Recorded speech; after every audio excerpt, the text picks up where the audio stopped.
The large classroom at the Galactic Academy of Interspecies Studies buzzed with excitement. Today, Professor Zix Tarn would assign the semester projects. The professor, a tall blue being with 6 arms and glowing eyes, stood at the front of the room. "Students, today you will choose your research planets," said Professor Zix Tarn. His voice echoed through the room. "You will study a world with intelligent life and prepare a full report on its development." In the back row, 5 friends from different species sat together. Krell, a rocky silicon-based life form with crystal growths on his shoulders, leaned toward his friends. "We should pick an easy one," he whispered. His voice sounded like stones rubbing together. "I agree," said Vexa, who floated in a special container. She was a purple gas who took a roughly female shape. "I need to focus on my other classes." Morlith, who sat in a water tank with his blue tentacles hanging over the edge, waved one limb. "What about that water planet in Sector 3? "Too easy," said Dren, who existed as a ball of golden energy. "Everyone picks that one." Plix, the insect-like student made up of thousands of tiny bugs working as one mind, suggested. "What about Earth? The professor mentioned it last week." The friends looked at each other. Earth was not well known in the galaxy. "Perfect," said Krell. "A backwater world nobody cares about. We'll get an easy A." After class, they approached Professor Zix Tarn to register their choice. "Earth?" The professor's eyes glowed brighter. "An interesting selection. Not many students choose Earth." "We want to study a unique world," lied Vexa, her gas form swirling in what her species considered a polite smile. "Very well," said the professor. "I will provide the basic data package. Your preliminary report is due in 2 weeks." Back in their shared study room, the friends looked through the data about Earth. They started to laugh. "These humans are so fragile," said Krell as he read the screen. "Their bodies break if they fall from a small height." Morlith splashed water in amusement. "They can only survive in a tiny temperature range. Too hot or too cold and they die." "Look at this," said Dren, glowing brighter with joy. "They need a perfect mix of gases to breathe. If the oxygen level changes even a little, they can't survive." Plix's many small bodies formed shapes of laughter. "They live such short lives, less than 100 years. My youngest components will still be babies when these humans die of old age." Vexa swirled in circles. "And their technology is so simple. They've barely left their own planet. They still use chemical rockets." For the next 2 weeks, the friends collected more information about Earth. They made charts comparing humans to other species. Humans always ranked at the bottom. Too weak, too slow, too short-lived, too limited. On presentation day, they stood before the class. Krell started their talk. "Our research planet is Earth, home to humans," he said. "We chose this planet because it shows how even weak species can develop some level of intelligence." The class laughed as the friends showed pictures of humans struggling with their environment. Humans must wear protective coverings called clothes because their skin is too sensitive, explained Morlith. They can't even go outside in their normal state. "Their planet has dangerous storms, earthquakes, and extreme weather," added Dren. "Yet instead of leaving, they just build weak shelters that often fail." "Most amusingly," said Plix, "humans are aware of their weaknesses. They create stories about stronger beings from other worlds. They know deep down they are fragile." As the presentation ended, the class applauded. It was both funny and sad to see such a limited species. Professor Zix Tarn watched with an unreadable expression. "Thank you for your preliminary analysis," he said. "But I wonder if you've missed something important about Earth." "What could we have missed?" asked Krell confidently. "The data is clear. Humans are walking bags of mostly water with a short lifespan and limited physical abilities." The professor's eyes glowed mysteriously. "Perhaps. Or perhaps Earth holds surprises you haven't discovered yet." 2 days after their presentation, Krell and his friends sat in the academy cafeteria. They were still laughing about humans when Professor Zix Tarn approached their table. "I have exciting news," the professor said. His 6 hands held a glowing tablet. "The Academy has selected your group for the exchange program." The 5 friends looked at each other in confusion. What? Exchange program? Asked Morleth, his tentacles curling with concern. The professor's eyes glowed brighter. The real-world research program. You five will visit Earth to continue your studies in person. Silence fell over the table. Vexa's gas form turned a pale yellow color of shock. But Professor, Krell said, his crystal structures dimming with worry. Earth's gravity would be painful for my silicon body. And its atmosphere could make me disperse, added Vexa. Plix's many bodies buzzed nervously. The microbes on Earth could harm my components. The professor nodded. Yes, these are challenges, but the Academy will provide protective equipment. This is a great honor. Only the best students get this opportunity. How long would we stay? Asked Dren, their energy form flickering. 3 months, said Professor Zixtarn. You leave in 10 days. After the professor left, the friends sat in stunned silence. 3 months on a primitive planet, groaned Krell. Our easy project just became very difficult. On the day of departure, the 5 friends gathered at the Academy's teleportation center. Each wore or carried special protective gear designed for Earth's conditions. Professor Zixtarn gave them final instructions. You will arrive at a special facility in an area humans call the Rocky Mountains. Your human guides will meet you there. They know about alien life and work with the Galactic Academy. Humans know about the galaxy? Asked Morleth in surprise. Only a small group, explained the professor. They have kept it secret from other humans. Your safety is their priority. The teleportation beam activated, surrounding the 5 students with blue light. In an instant, they vanished from the academy. They materialized in a large room with metal walls. The effects of Earth hit them immediately. Krell groaned as gravity pulled at his rocky body. Vexa's containment suit hummed loudly, working to keep her gaseous form together. Morleth's water tank gurgled as it filtered Earth's strange chemicals. Dren's energy flickered in the planet's magnetic field. Plix's many small bodies clustered tighter together, uncomfortable in the new environment. 5 humans waited for them. A tall, muscular man stepped forward. Welcome to Earth. I'm John Carter, he said. I'll be your primary guide during your stay. A woman with dark curly hair smiled at them. I'm Olivia Wright, xenobiologist. I'll help you understand Earth's biology. A younger man with excited eyes introduced himself next. Billy Sanchez, linguist. I'll help with any communication issues. Grace Sutton, said a woman with a friendly face. I handle diplomatic relations. The last human, a man with glasses, nodded to them. Noah Patterson, I'm your tech specialist. Krell tried to stand taller despite the painful gravity. We are students from the Galactic Academy. I am Krell, and these are my research partners. After introductions, John led them through the facility. This building was designed for alien visitors. It has adjustable environments for your comfort. As they walked, a loud boom shook the building. The alien students froze in terror. What was that? Asked Dren, their energy form pulsing with alarm. John looked confused, then smiled. Just thunder. A storm is coming. Thunder? Asked Vexa, her containment suit trembling. Olivia explained. Electrical discharges in our atmosphere. They happen regularly. Electrical discharges? Morleth's tentacles wrapped tightly around his tank. In your atmosphere? The humans nodded casually. Billy pointed to a window where rain began to fall. Look, it's starting to rain. Waterfalls, from our sky almost everywhere on the planet. The 5 alien students stared in horror at the water pouring from the sky. Krell looked at his friends with new worry in his crystal eyes.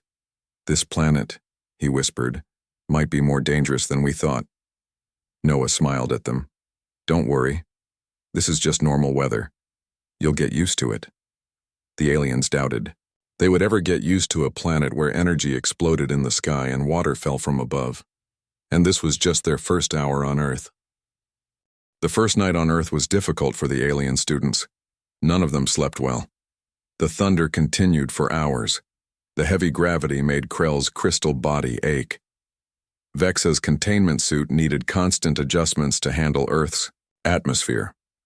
Morlith's water tank had to filter Earth's strange chemicals all night. Dren's energy form kept flickering in the planet's magnetic field, and Plix's collective mind was overwhelmed by the countless tiny Earth life forms they could sense nearby. Morning came with bright sunlight streaming through the windows. The 5 aliens gathered in the common room, looking tired and worried.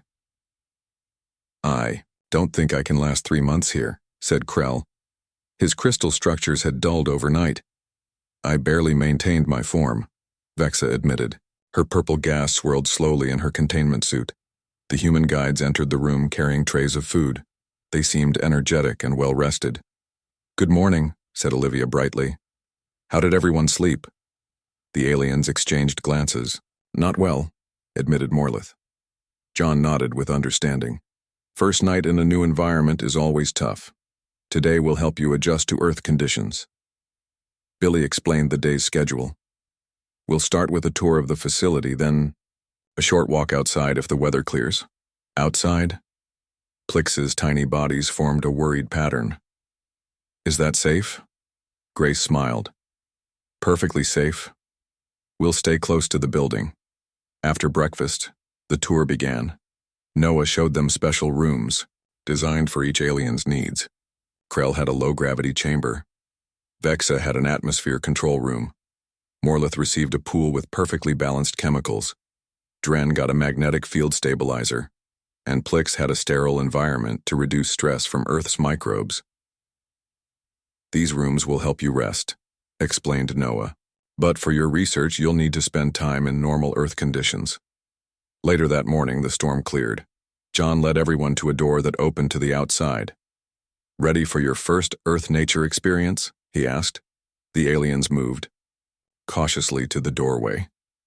Bright sunlight hit them. The air smelled strange. Wind blew against their protective gear. And everywhere they looked, Earth life grew in wild abundance. "So much plant life," whispered Dren, their energy form pulsing with surprise. "Each of those green things is a separate organism," explained Olivia. "We have millions of plant species on Earth." Krell took a painful step onto the ground outside. The soil shifted under his weight. "The surface is unstable," he said with alarm. John laughed. "That's just soft Earth. It's normal." The aliens moved slowly into the open area near the building. Everything about Earth seemed dangerous to them. The uneven ground could cause falls. The wind carried particles that could damage sensitive systems. The sunlight contained radiation. Even the air itself was filled with tiny life forms invisible to human eyes but detectable to Plix's collective senses. "How do you live in these conditions?" asked Morlith, his tentacles curling tightly. Billy shrugged. "These conditions made us. This is what humans evolved in." A small animal suddenly darted across their path. It had brown fur and a bushy tail. The aliens jumped back in alarm. "What was that dangerous creature?" gasped Vexa. Grace smiled. "Just a squirrel. They're harmless." "Harmless?" Plix's components scattered slightly in agitation. "It moved so fast and unpredictably." Noah nodded. "Earth has about 8.7 million animal species. Most are harmless to humans." "Most?" Krell's crystals dimmed with worry. "Well," said John casually, "some are venomous, some are predators, but we've learned to live with them." Olivia pointed to a small green plant with 3 leaves. "Though you should avoid touching that plant there. It causes a painful rash on human skin." The aliens stared at the innocent-looking plant with horror. "You have plants that attack you?" asked Dren. "Oh yes," said Olivia. "Many plants have defense mechanisms. Some are poisonous if eaten. Some cause skin reactions. Some have thorns or stinging hairs." The alien students looked around with new eyes. The beautiful green landscape now seemed filled with hidden dangers. The soft breeze might carry deadly spores. The pleasant sunlight contained harmful radiation. Even the ground beneath them teemed with unknown creatures. Morlith's voice was quiet when he spoke. "On my world, all life forms are compatible. Nothing hurts another life form by simply existing near it." John patted the water tank gently. "Earth isn't like that. Here, everything is in constant competition. That's what made us tough. After a week on Earth, the alien students began to understand their research project needed a complete change. They weren't studying a primitive planet. They were studying a world more dangerous than they had imagined possible. One morning, John suggested a longer hike to see more of Earth's environment. The aliens reluctantly agreed. They had special backpacks with emergency supplies for their different needs. The trail led through a forest with tall trees reaching toward the sky. Birds sang in the branches. Insects buzzed in the air. Small animals moved in the undergrowth. "There is so much life everywhere," said Dren. Their energy form glowed with a mix of fear and amazement. "Earth has more biodiversity than most planets in the galaxy," explained Olivia. "Our world has over 8 million known species and scientists discover new ones every day." Suddenly, John stopped and held up his hand. Everyone froze. "What's wrong?" whispered Krell. John pointed to a long, thin creature on the path ahead. It was brown with a pattern on its back, and it moved in a strange S shape. "Rattlesnake," John said quietly. "Venomous. Don't move." The aliens watched in horror as John slowly took a long stick from beside the trail. With careful movements, he gently pushed the snake off the path. The snake made an angry sound with its tail but slithered away into the plants. "You touched a venomous creature?" gasped Vexa, her gas form swirling in distress inside her suit. John shrugged. "It's not that dangerous if you know what you're doing. Its venom can kill, but we have treatments for it." "How many venomous animals live on Earth?" asked Morleth. "Thousands," said Olivia casually. "Snakes, spiders, scorpions, jellyfish, octopuses, fish, and more. And you just live with them?" Plix's collective form trembled. Billy nodded. "We share the planet with them. Most try to avoid humans anyway." The hike continued to a small stream. The humans suggested a rest break. They took out food containers and water bottles. "You need to consume fuel multiple times per day?" asked Krell as he watched the humans eat sandwiches. "Yes, our bodies burn energy quickly," said Grace. She offered a cookie to Krell. "Would you like to try human food? We checked with the Academy and this should be safe for your silicon-based system." Krell hesitantly took the cookie. The other aliens watched as he touched it to his crystal structure, which slowly absorbed some elements from it. "It contains carbon compounds my body can use," Krell admitted with surprise. Noah took a dark liquid from a container and drank it. The smell reached the aliens, and their sensors detected a strange chemical. "What is that substance?" asked Dren. "Coffee," said Noah. "It contains caffeine, which stimulates human brains." Olivia added, "Caffeine is actually toxic. It's a natural insecticide produced by plants to kill pests. But humans consume it for the effect it has on our nervous system." The alien stared in shock. "You drink poison? For pleasure?" Vex's containment suit vibrated with alarm. "Our bodies can handle it," said John. "Humans can detoxify many plant compounds that would kill other species." While they talked, Billy cut his finger on a sharp rock. Red liquid dripped from his skin. "You're damaged!" exclaimed Morleth, tentacles waving in distress. Billy looked at the small cut. "It's just a minor cut." He took a small packet from his pocket, cleaned the wound, and covered it with a bandage. "See? All better." "But aren't you concerned about infection?" asked Plix.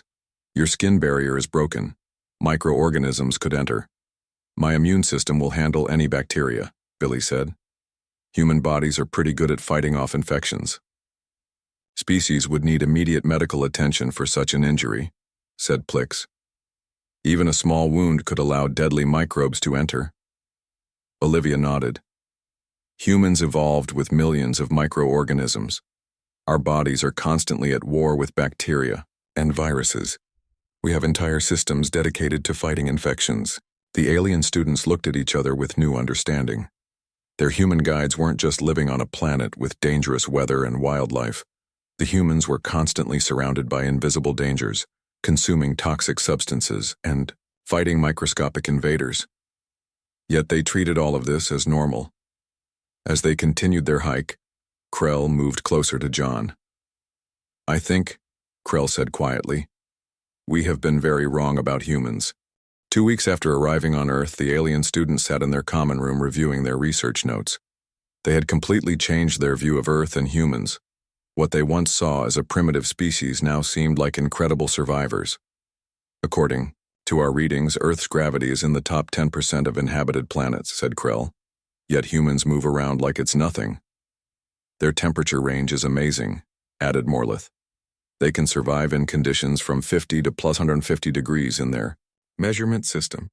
Their discussion was interrupted when Noah rushed into the room. We need to evacuate, he said urgently.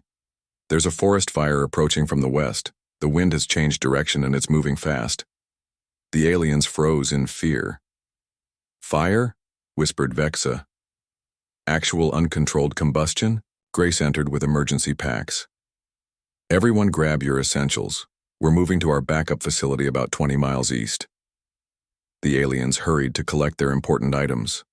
Outside, they could see orange glow in the distance and dark, smoke rising. The smell of burning plants filled the air. How dangerous is this fire? Asked Dren, their energy form flickering rapidly. Very, said John.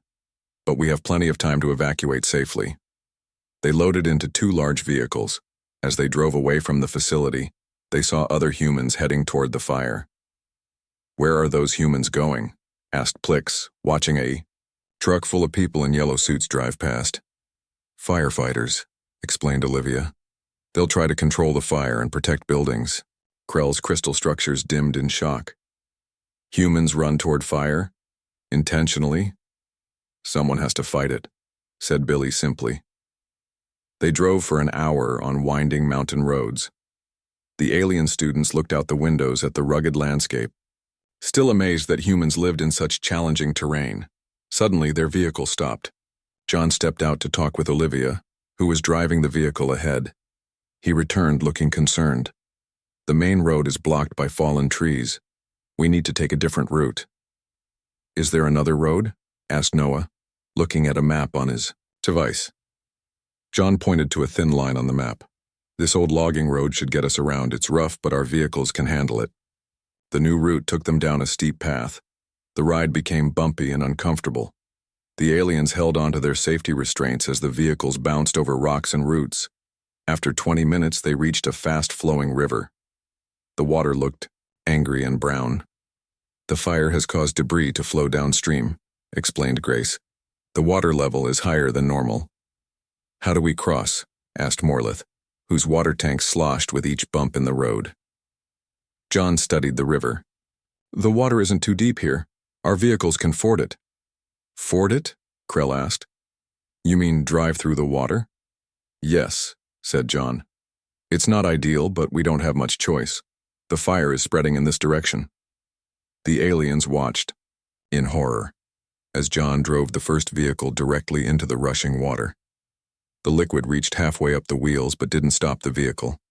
It emerged on the other side, water streaming from its underside. Their vehicle followed. The aliens felt the cold water flowing around them, separated only by the vehicle's metal shell. Vex's containment suit emitted warning beeps as it detected the change in external pressure. Isn't water dangerous for your machines? Asked Dren. These vehicles are designed to handle some water, Noah explained.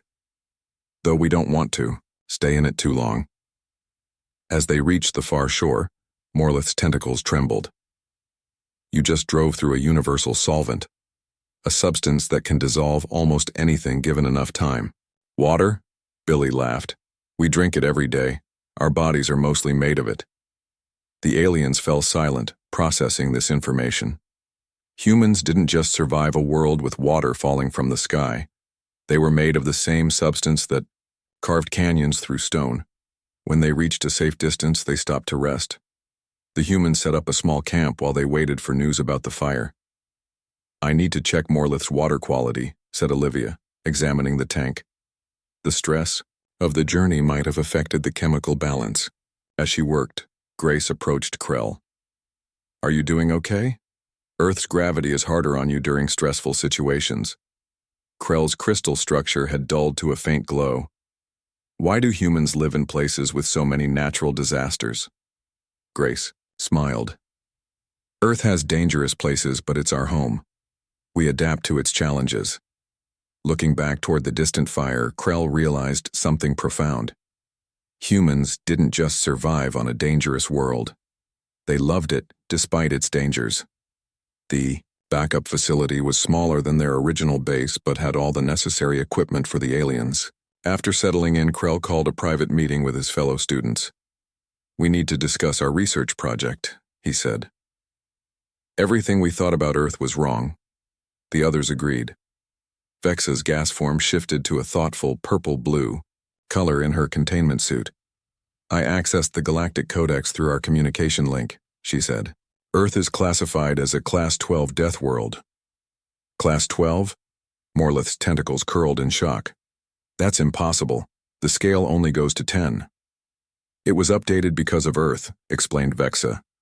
"No other known planet has so many dangerous features, while still supporting intelligent life." Dren's energy form pulsed slowly. "That explains why the Academy sent us here.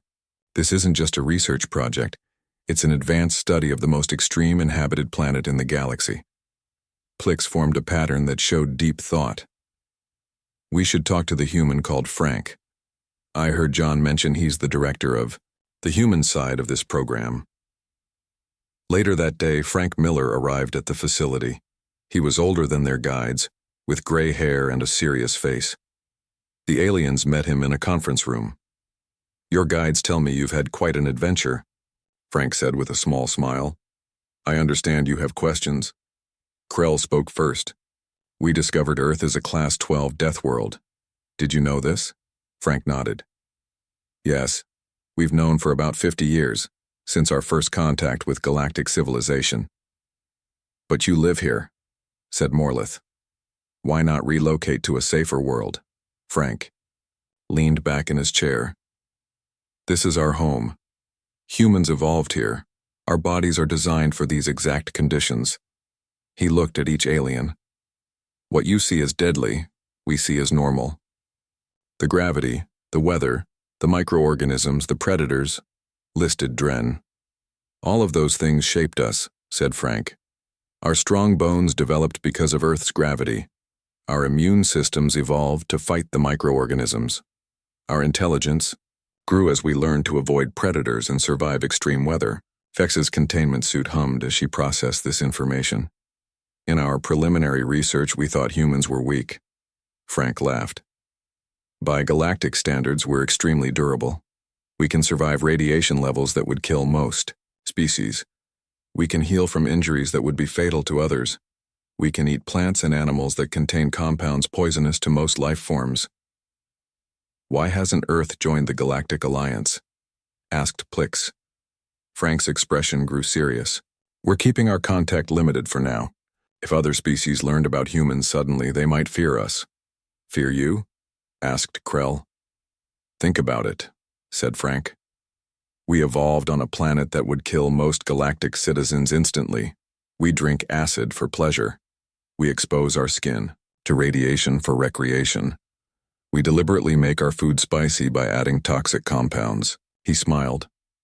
"How would that look to someone from a safer world?" The aliens were silent as they considered this. Their research had shown them that humans regularly did things that would be considered extremely dangerous or even insane on other worlds. "There's something else," added Frank. "Human history includes a lot of conflict. We've fought wars with advanced weapons. Some species might worry that creatures evolved in such harsh conditions would be naturally aggressive." "Are you?" asked Dren carefully. "We can be," admitted Frank. "But we're also caring and cooperative. We risk our lives to save strangers. We build communities. We create art and music." Krell's crystal structure glowed with a new understanding. "You're not just surviving on a death world. You're thriving on it." Frank nodded. "That's why your research is important. You've experienced firsthand what Earth is like. You can help other species understand humans better." As the meeting ended, the alien students looked at each other with new purpose. Their simple research project had become something much more significant. They weren't just studying a planet now. They were building a bridge between humans and the galaxy. That night, Krell sent a message to Professor Zix Tarn. We understand now why you sent us to Earth. This isn't a primitive world. It's the most extraordinary planet we've ever encountered, and its people are even more remarkable. The next few weeks changed the alien students completely. Their research took on new meaning as they studied humans with fresh eyes. They no longer saw primitive creatures. They saw remarkable survivors shaped by an impossible world. One morning, Olivia suggested a special research opportunity. We're going to visit a human city. It will help you understand how we live in large groups. The aliens were nervous but agreed. They traveled in a vehicle for several hours before reaching a medium-sized city nestled in a valley. This city has about 200,000 humans, explained Noah as they drove through the streets. The aliens stared through the windows. Everywhere they looked, humans moved with purpose. They walked on hard surfaces, crossed moving vehicle paths, and entered tall buildings. They did all this while exposed to Earth's atmosphere with minimal protection. They just breathed the air directly, said Vexa, her containment suit working hard to filter the city's pollutants. With all these machines and chemicals around, human lungs can filter many particles, said Grace, though too much pollution can still harm us. Their first stop was a large building called a museum. Inside, they saw displays of Earth's history. The alien students were fascinated by the exhibits showing how humans had developed over time. Your species has fought so many wars, noted Krell, looking at military displays. His crystal structures dimmed with concern. Yes, admitted Billy. Conflict has been part of our history, but look at these exhibits too. He pointed to displays, showing medical advances, space exploration, and artistic achievements. Later they visited a restaurant. The aliens couldn't eat human food, but they watched in fascination as their guides consumed different dishes. You add plants you call spices to your food, said Morlith. Our analysis shows many contain defensive compounds meant to prevent consumption. John nodded as he ate spicy food. Many spices are plant defense mechanisms, but we enjoy the sensation they create. You enjoy the burning feeling? Asked Dren, their energy form pulsing with confusion. It's called the capsaicin response, explained Olivia. Technically it's pain, but humans find it pleasurable in the right context. Plix's collective form shifted. You deliberately seek out pain for enjoyment? The humans looked at each other and laughed. I guess we do, said Noah. Their final stop was a park where many humans exercised. Some ran in circles on paths. Others lifted heavy objects repeatedly. Some balanced on narrow beams. What are they doing? Asked Krell. Exercise, said Grace. We intentionally stress our bodies to make them stronger. You damage your muscles on purpose? Asked Vexa. In a controlled way, said John. The damage heals and the muscles grow back stronger. As they watched, a human on a wheeled device fell and scraped their skin. Blood appeared. The human stood up, brushed off the injury, and continued. No medical attention for that wound? Asked Morlith in shock. It's too minor, said Billy. Their skin will heal it within days. That evening, Professor Zixtarn contacted them through their communication system. His image appeared as a hologram in their room. Students, I've received your updated research, he said. Your new perspective on Earth is fascinating. Professor, said Krell, why didn't you tell us Earth was a Class 12 death world? The professor's eyes glowed. Would you have believed me? Would you have understood what that truly means without experiencing it? No, admitted Dren. We needed to see it ourselves. Precisely, said Professor Zixtarn. This is why field research is so valuable. You've learned something that cannot be taught through data alone. Humans are extraordinary, said Plix. They don't just survive here. They create art, music, and science while living in conditions that would kill most species. That is the true lesson, said the professor. Different evolutionary paths create different kinds of strength. Humans may not have Krell's crystal, structures, or Vexa's gas manipulation, but they have adaptations that are equally remarkable. After the professor's call ended, the alien students worked late into the night on their research. They compiled data on human resilience, adaptability, and endurance. They documented the immune responses that fought off constant microbial attacks. They analyzed the psychological strength that let humans face daily dangers without fear. When we first chose Earth, said Krell to his friends, we thought we would study a primitive world. Instead, we're studying perhaps the most successful adaptation in the galaxy. A species that drinks poison for pleasure, added Vexa. That intentionally damages their bodies to make them stronger, said Morleth. That created art and music while surrounded by dangers, said Dren. And that might someday join the galactic community, finished Plix, not as a curiosity but as equals with unique strengths. The 3 months on Earth passed quickly.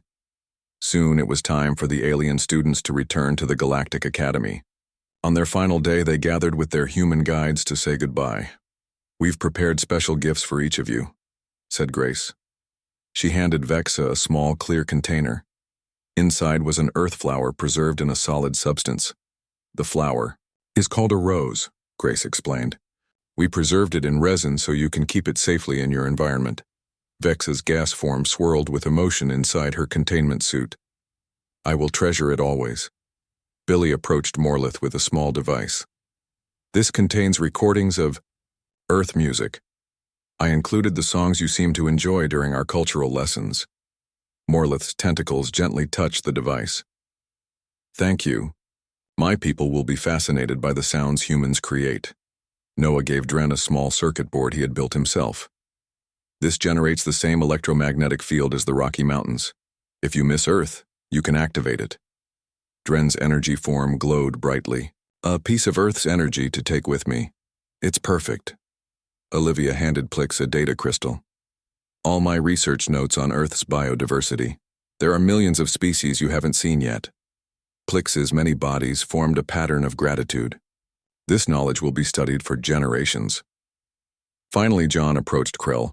He removed a small metal object from around his neck and handed it to the silicon being. This is my service medal from when I protected Earth as a soldier, John said. Now you're helping protect Earth by building understanding between our worlds. Krell's crystal structures glowed with intense emotion. I am honored beyond words. Frank Miller joined them for the final meal. The aliens couldn't eat the human food, but they sat together around the table. Your research will help shape how Earth joins the galactic community, Frank told them. You've seen both our strengths and weaknesses. You understand us in a way few non-humans do. We came expecting to study a primitive world, said Krell. Instead, we found one of the most remarkable species in the galaxy. The time for departure came too quickly. The aliens gathered on the teleportation platform with their gifts and research data. The humans stood nearby, some with tears in their eyes. Earth will always welcome you back, said Olivia. In a flash of blue light, the alien students returned to the Galactic Academy. Professor Zix Tarn was waiting for them. Welcome back, students. I see Earth has changed you. Indeed, they were different. Krell stood taller despite the lower gravity of the Academy. Vexa's gas form displayed more complex patterns. Morleth's tentacles moved with new confidence. Dren's energy pulsed with stronger purpose. And Plix's collective formed more intricate shapes. We have prepared our final presentation, said Krell. But it's very different from our preliminary report. The next day, the entire academy gathered for their presentation. The 5 students stood proudly before the audience. 3 months ago, we stood here and mocked Earth as a primitive world, began Krell. Today, we stand before you humbled by what we have learned. They showed videos of Earth's varied environments. They displayed data on human resilience and adaptability. They explained how creatures evolved on a Deathworld developed unique strengths. Humans can survive radiation levels that would kill most of us, explained Vexa. Their bodies constantly fight off microbial invaders that would be fatal to other species. They can heal from injuries that would mean death for most galactic citizens, added Morleth. Their brains developed on a world of constant threats, making them incredibly creative problem solvers, said Dren. And despite living in Conditions we would consider nightmarish, concluded Plix.